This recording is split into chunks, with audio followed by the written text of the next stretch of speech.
രാവിലത്തെ എന്ത് ഭംഗിയുള്ളൊരു കാഴ്ചയാണല്ലേ ഇത്. പിന്നെ കുറേ കിളികളുടെ ശബ്ദവും എല്ലായിടത്തും ഉണ്ടാവുമല്ലോ ഇത് തന്നെ കാഴ്ച. നമ്മൾ ചില സമയത്തൊക്കെ ഇത് നല്ല ഭംഗിയിൽ കാണാൻ പറ്റും.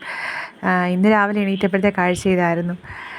ബദ്രിക്കുട്ടൻ പിന്നെ സ്കൂളിലേക്ക് പോവാണ്. അപ്പോൾ അതിന് യൂണിഫോം ഒക്കെ ഇട്ട് പോകാനുള്ള ഫോട്ടോസൊക്കെ ഒന്ന് എടുത്തതാണ് കേട്ടോ ആൾക്ക് വേണ്ടിയിട്ട്.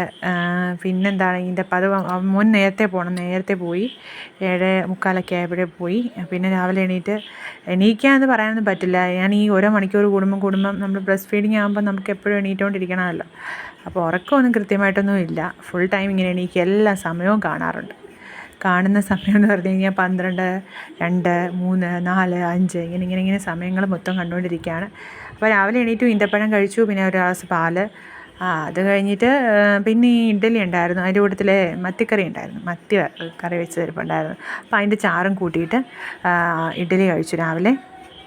പിന്നെ മഴയൊക്കെ പെയ്യുന്നുണ്ടായിരുന്നു രാവിലെ, കുറച്ച് സമയം മഴ പെയ്തു. അത് കഴിഞ്ഞിട്ട് ഇതെന്ന് പറഞ്ഞു കഴിഞ്ഞാൽ ഞാൻ ഇടയ്ക്കൊക്കെ എന്തെങ്കിലുമൊക്കെ കഴിക്കാൻ ഇതുപോലെ കാണും കേട്ടോ. ഞങ്ങൾ ബേക്കറി അങ്ങനെ മേടിക്കില്ല.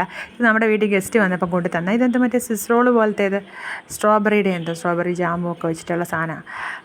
അത് നമുക്ക് ഗസ്റ്റുകൾ ഒരുപാടുണ്ട്, കുഞ്ഞായെ കാണാനായിട്ടൊക്കെ വരുമല്ലോ. അപ്പോൾ അങ്ങനെ കൊണ്ടുവരുന്നതല്ല, നമ്മൾ ബേക്കറി അങ്ങനെ മേടിക്കില്ല കേട്ടോ. പിന്നെ എന്താണ് ചമ്മന്തിയും നമ്മുടെ വെണ്ടയ്ക്ക മെഴുക്കുവരട്ടി കുഞ്ഞായ്ക്ക് ബദ്രിക്കുട്ടന് കൊടുത്തുവിടാൻ വേണ്ടി ഉണ്ടാക്കിയതാണ് കേട്ടോ. പിന്നെ മത്തിക്കറിയും പപ്പടമൊക്കെ കൂട്ടിയിട്ട് കഴിച്ചു. ഇവിടെ ഏറ്റവും കൂടുതൽ പപ്പടം കഴിക്കുന്ന ആൾ ഞാനും ബദ്രിക്കുട്ടനും കേട്ടോ. ഇത് ഇന്നലെ എടുത്ത് ബാലൻസ് ഒരു പപ്പടം, ഒരു മുറി അവിടെ കിടന്നത് ഞാനിങ്ങനെ എടുത്താൽ പപ്പടം കൂട്ടി കഴിക്കുമ്പോൾ എനിക്ക് എന്തോ ഒരു വല്ലാത്ത സംതൃപ്തിയാണ്. അതിപ്പോൾ ബിരിയാണിയുടെ കൂട്ടത്തിലായാലും ചോറിൻ്റെ കൂട്ടത്തിലായാലും. പിന്നെ ഞങ്ങൾക്ക് കുറച്ച് ചക്ക കിട്ടിയായിരുന്നു കേട്ടോ. അതൊക്കെ ഞങ്ങൾ ചൂടോടെ വേവിച്ച് നല്ല മത്തിക്കറിയൊക്കെ കൂട്ടി ചക്ക കഴിച്ച്. തോണ്ടി എടുക്കാൻ പറ്റുന്ന പോലെ കുഴഞ്ഞിരിക്കുന്ന ചക്കയാണ്, പക്ഷെ നല്ല ടേസ്റ്റാണ് കേട്ടോ. പിന്നെ ബാലൻസ് കുറച്ച് എടുത്ത് വെച്ചിട്ടുണ്ട് നാളെ പഴങ്ങി കുടിക്കാനായിട്ട്. അപ്പോൾ ഇനിയും കാണാം കേട്ടോ.